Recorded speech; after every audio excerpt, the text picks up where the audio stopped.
9 paradoxes that break your brain. Have you ever felt like the harder you try, the worse things get? Or that knowing more somehow makes you feel dumber? Welcome to the world of paradoxes, where logic twists back on itself and reality stops making sense. Today, we're diving into 9 mind-bending paradoxes that will completely change how you see the world. These aren't just philosophical puzzles. They're real phenomena that affect your daily life, your decisions, and your happiness.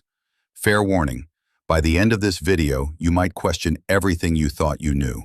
Let's break your brain. Paradox 1, the paradox of choice. Picture this. You walk into a store to buy jam. There are 24 flavors to choose from.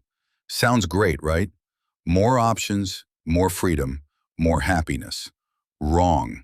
In a famous study, psychologist Barry Schwartz found that when people were offered 24 jam varieties, only 3% made a purchase. But when the selection was reduced to just 6 options, 30% bought something. That's 10 times more sales with fewer choices. Here's the paradox. We think more options give us freedom, but they actually paralyze us. Every choice becomes a potential mistake. You start imagining all the things you're missing out on. That feeling of, what if I chose wrong, haunts you.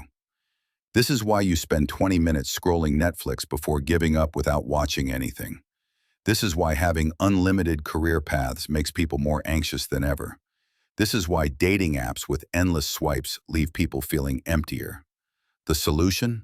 Set constraints. Limit your options. Sometimes less really is more. Your brain will thank you. Paradox 2, the growth paradox. Ever notice how the moment you stop obsessing over something, it suddenly happens? You spend months desperately trying to fall asleep, and insomnia controls your life. But the night you stop caring, you're out like a light. You try forcing a creative idea for hours, nothing. You take a shower and boom, breakthrough. This is the growth paradox. The harder you try to force growth, the more you prevent it. Growth requires surrender, not force. It needs space to breathe. Think about learning a new skill. When you're too focused on being perfect, you tense up. Your movements become rigid. Your mind overthinks every detail. But when you relax and let yourself be bad at something, that's when real learning happens. The same applies to relationships, creativity, even happiness. The moment you stop grasping so tightly is the moment things start flowing naturally. Ancient wisdom has known this forever. The Tao Te Ching says, "Nature does not hurry, yet everything is accomplished." Sometimes the most productive thing you can do is stop trying so hard. Paradox 3, the information paradox. We live in the information age. You can Google any question in seconds. You have access to more knowledge than any human in history. So why do you feel dumber than ever? Welcome to the information paradox.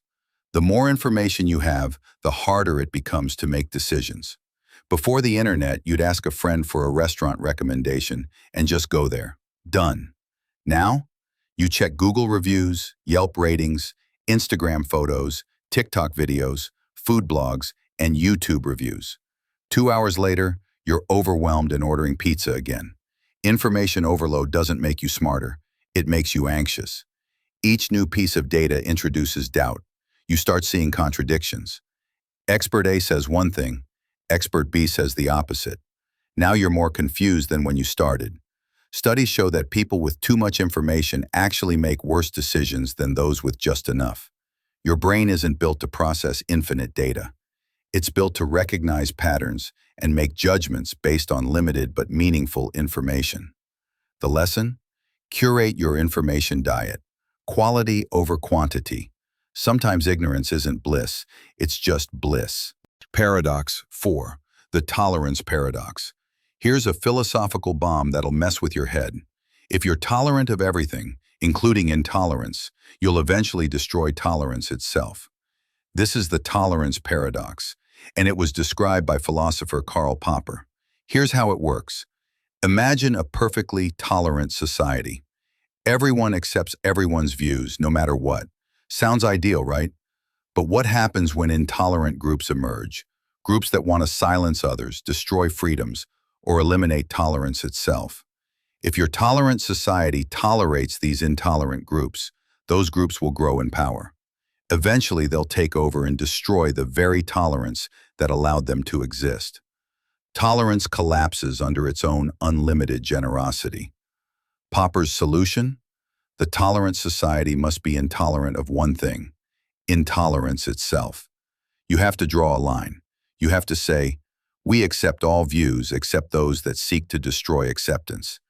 This isn't hypocritical, it's survival. Just like your immune system doesn't tolerate viruses, a healthy society can't tolerate forces that would destroy it from within. It's a paradox, but it's true. Unlimited tolerance leads to the death of tolerance. Paradox 5. The productivity paradox. You pride yourself on being productive. You wake up early, optimize every hour, hustle nonstop. You're constantly busy. So why are you getting less done? This is the productivity paradox. Working more often produces less. Your output isn't proportional to your effort. In fact, it's often inversely proportional. Research shows that productivity sharply declines after 50 hours of work per week. Beyond 55 hours, your productivity basically flatlines. You might as well not be working at all. Why? Because your brain isn't a machine. It needs rest to consolidate learning, process information, and generate creative insights. When you push too hard, you enter diminishing returns. You make more mistakes. Your decision-making suffers. You burn out. Some of history's greatest minds understood this.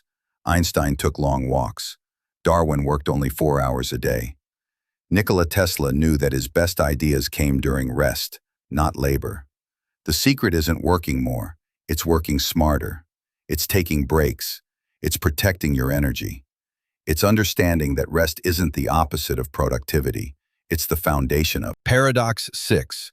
The confidence paradox. Who seems smarter? The person who claims to know everything, or the person who says, I don't know? Intuitively, you'd think confidence equals competence. But here's the twist. Admitting ignorance actually makes you appear more intelligent. This is the confidence paradox, and it's backed by research. Studies show that people who acknowledge the limits of their knowledge are perceived as more credible, trustworthy, and wise than those who pretend to know everything. Why? Because true intelligence involves metacognition, knowing what you don't know. Stupid people lack this awareness. They suffer from the Dunning-Kruger effect. They're too incompetent to recognize their own incompetence. Smart people, on the other hand, are acutely aware of how much they don't understand. The more you learn, the more you realize how much there is to learn. As Socrates famously said, I know that I know nothing. This paradox has a practical application. When you admit uncertainty, people trust you more. They see you as honest and thoughtful. When you pretend to have all the answers, people smell the BS. Real confidence isn't about knowing everything. It's about being secure enough to admit when you don't. Paradox 7. The happiness paradox. Everyone wants to be happy. We read books about happiness, buy things we think will make us happy, plan our lives around achieving happiness. But here's the cruel irony. The more you chase happiness, the more it runs away from you. This is the happiness paradox, and it's been validated by psychology research. When you pursue happiness as a direct goal, you paradoxically become less happy. You start measuring every moment. Am I happy yet? What about now? This constant evaluation creates pressure. You feel like you're failing if you're not happy. You become anxious about your anxiety. You're stressed about not being relaxed. It's a mental trap. Studies show that people who prioritize happiness as a goal report lower well-being than those who focus on meaning, connection, or purpose. Happiness is like sleep. The harder you try, the more elusive it becomes. So what's the solution? Stop chasing happiness directly. Pursue things that are inherently meaningful. Deep relationships, engaging work, personal growth, helping others. Happiness becomes a byproduct, not a target. As Viktor Frankl wrote, happiness cannot be pursued, it must ensue. It arrives when you're too busy living a meaningful life to notice you've been looking for it. Paradox 8. The control paradox. You want control over your life, your schedule, your outcomes, other people's opinions of you. You micromanage everything because you believe control equals security. But here's what actually happens. The tighter you grip, the more everything slips away. This is the control paradox. Trying to control everything guarantees you'll lose control. Control is an illusion, and the pursuit of it creates suffering. Think about relationships. When you try to control your partner, monitoring their every move, demanding constant updates, what happens? They pull away. Your need for control destroys the very connection you're trying to preserve. Or consider anxiety. When you try to control your anxious thoughts, pushing them away, fighting them, demanding they stop, they multiply. What you resist persists. The paradox resolves when you embrace acceptance. When you let go of the need to control outcomes, you gain real power. The power to respond flexibly, to adapt, to flow with life rather than against it. This doesn't mean passive resignation. It means strategic surrender. Control what you can, your effort, your attitude, your responses. Release what you can't, other people, outcomes, the past. True control comes from letting go. Paradox 9, the silence paradox. Our final paradox. Sometimes, saying nothing communicates everything. In a world obsessed with constant communication, we've forgotten the power of silence. We feel compelled to fill every pause, explain every feeling, respond to every message instantly. But silence speaks. A pause after a difficult question shows you're thinking deeply. Silence in response to a hurtful comment shows strength, not weakness. Not defending yourself against false accusations shows confidence. Studies in negotiations show that whoever speaks first after a pause usually loses. Silence creates pressure, discomfort, revelation. It forces people to fill the void, often revealing more than they intended. In relationships, sometimes the most loving thing you can do is simply be present without words. In arguments, silence can be more powerful than the perfect comeback. In a world of noise, silence becomes the ultimate statement. The paradox? The less you say, the more you communicate. The quieter you become, the more people listen. Master silence, and you master communication itself. So there you have it, 9 paradoxes that reveal the contradictions at the heart of existence. Life doesn't follow neat, logical rules. Sometimes the path forward requires going backward. Sometimes the way to win is to surrender. Sometimes the answer is admitting there is no answer. These paradoxes aren't problems to solve, they're truths to embrace. The sooner you accept that reality is full of contradictions, the freer you become. Which paradox hit you the hardest? Let me know in the comments below. And remember, sometimes the smartest thing you can do is admit that nothing makes sense. Thanks for watching. I'll see you in the next one.